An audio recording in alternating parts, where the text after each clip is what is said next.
Ever been in a situation where someone was about to do something too fast? Maybe a friend ready to send an angry message. Maybe a colleague about to make a decision without thinking it through. Maybe you about to react before getting the full picture. Someone needed to stop right then before things got worse. That's when you say, hold your horses.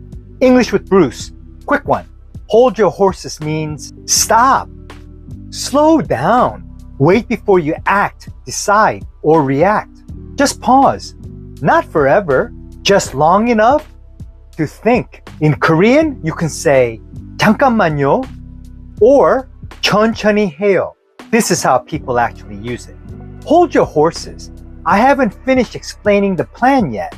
She was about to sign the contract, but her lawyer told her to hold her horses.